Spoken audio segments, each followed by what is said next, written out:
let me start with just a little bit more of that personal touch, and very, very briefly, and what you can expect. And I'm assuming that almost everybody on here is new to speech and debate, and so your children are also new to speech and debate. So just to follow up with that, it's not necessarily something that comes through explicitly on a college resume, but I think everybody that has experience with it, with either speech or debate, because it's very different approaches, would say that it improves every single aspect of their approach to problem solving, and to expressing their proposed solutions. And that's true both in academia, and then outside of academia as they advance into professional and personal lives. So it very much will impact your children as people. So with that, I want to talk briefly about the environment that we're in, right? Because it's not just a club that gets together and talks about things. It is a competition. It is very much a competition, and as you would anticipate, it's a competition not on a football field or in a sports stadium, but it is a competition that is oftentimes intellectually and talent driven. And as you would imagine, with the talent pool that Pineview has, and the dedication and determination of its students, how can I put this? We kick ass. And we do it against odds, because most of the leagues that we are in, you can really separate them into the teams that rise to the top with Pineview, and those teams have multiple full-time coaches and trainers. They have speech and debate as part of their required curriculum. So they get it in the middle school, Monday to Friday for 45 minutes a day, plus homework, plus the club, starting in 5th grade.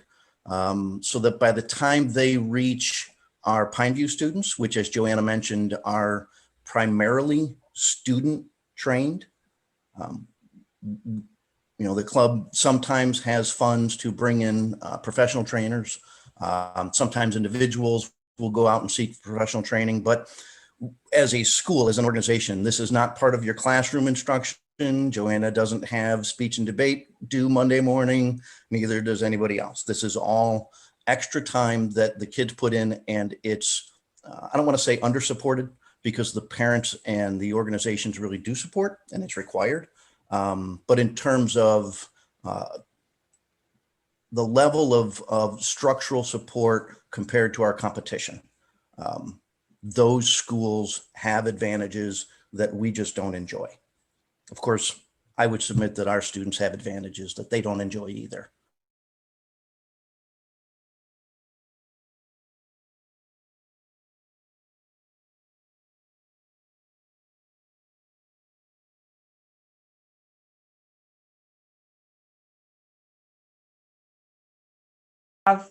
Local and national and regional levels between mainly 3 leagues for every single month.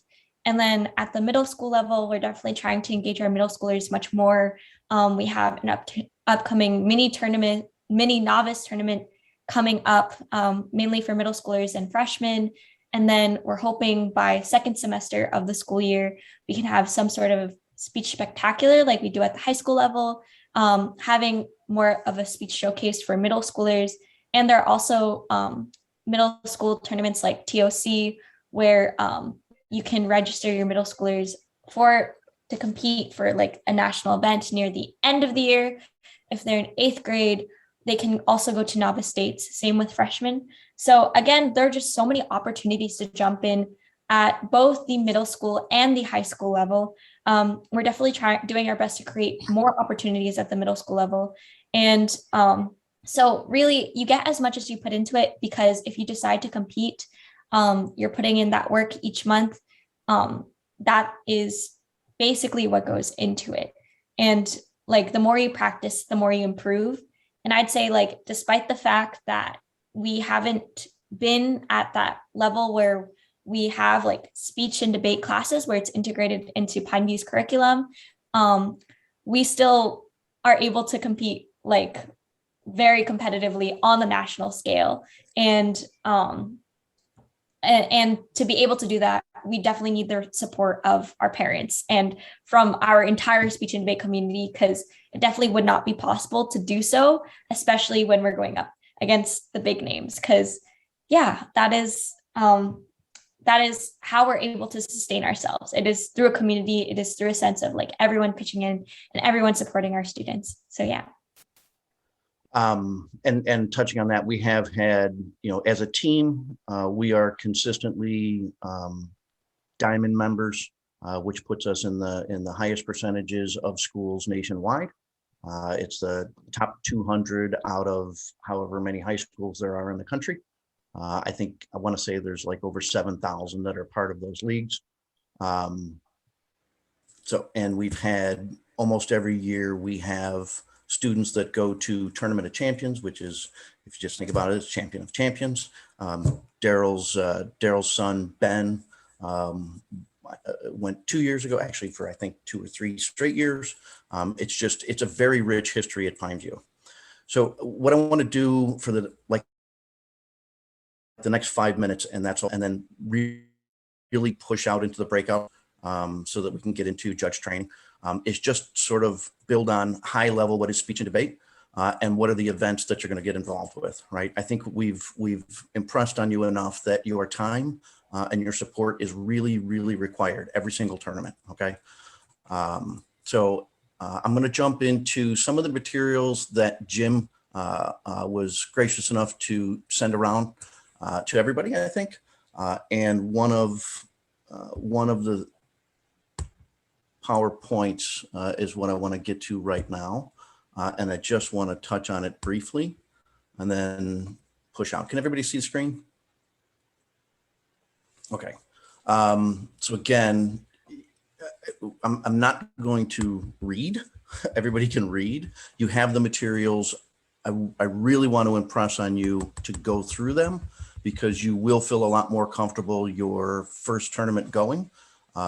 There in these materials, there's typical jargon that you're going to hear so that when you hear that different language, either at a tournament or at home, you can start to feel a little bit more comfortable. There's tournament information in here. There is the leagues that we're in here.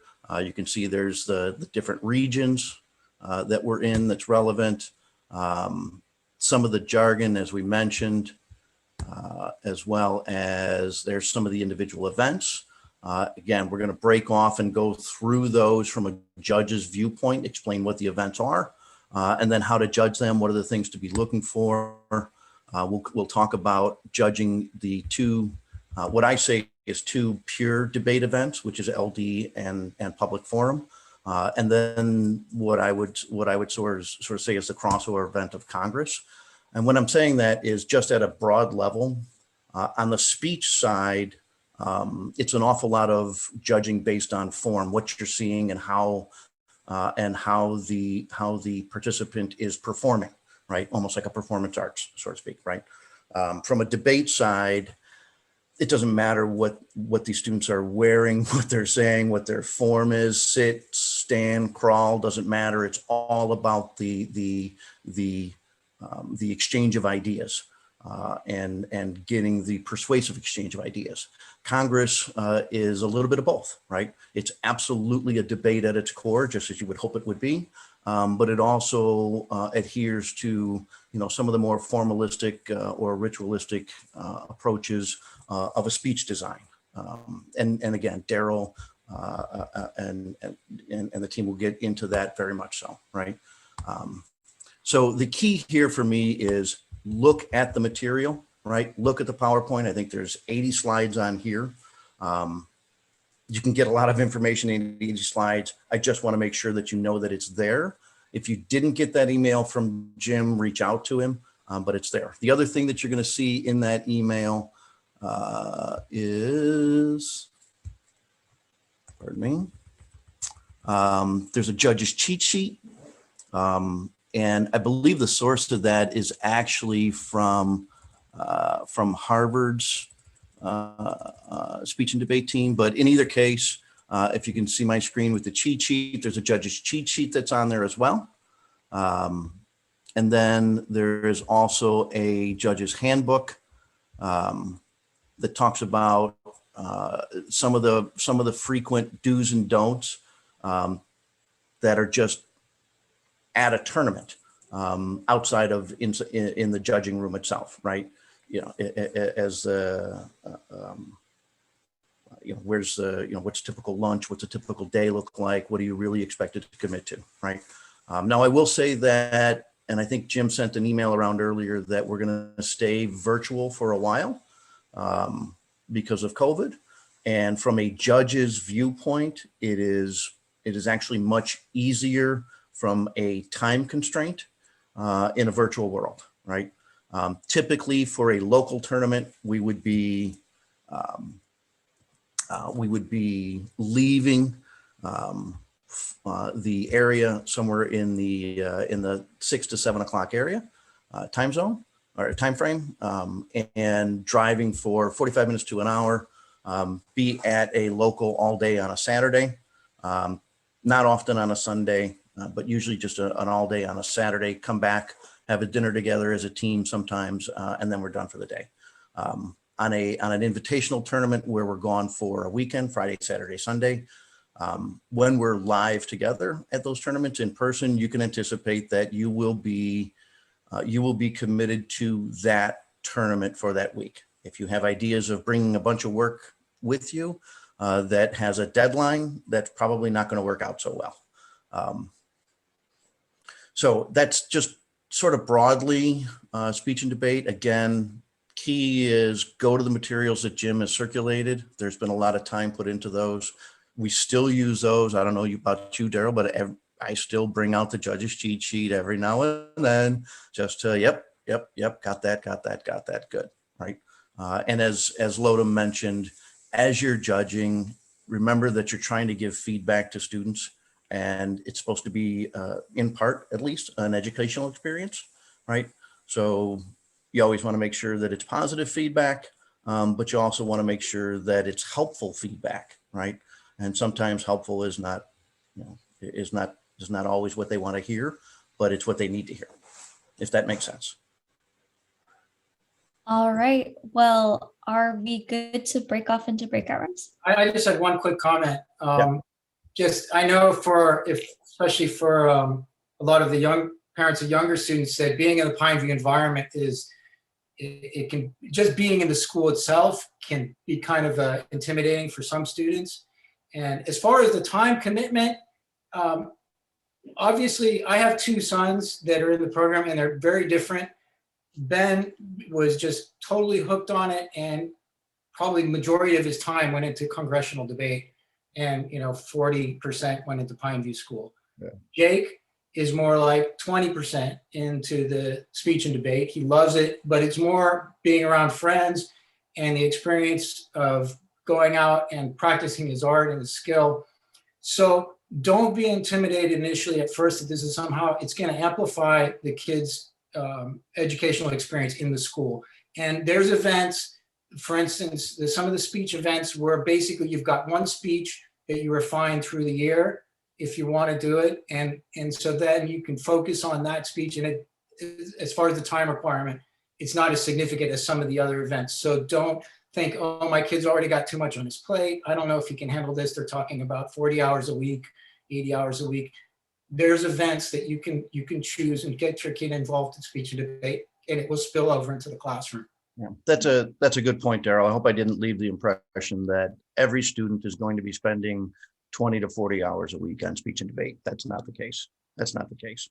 And as Daryl mentioned, each one of the events are a little bit different. And just to follow up on that, the debate events change topics, and that by itself breeds a little bit or requires a little bit more time commitment, just because you have to research a new topic on a monthly or every other month basis.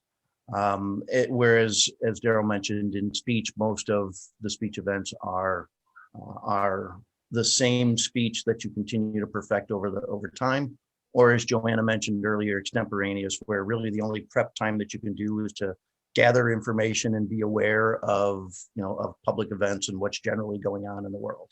So I hope I didn't leave the impression that everybody's gonna be doing 20, 40-hour weeks just on speech and debate.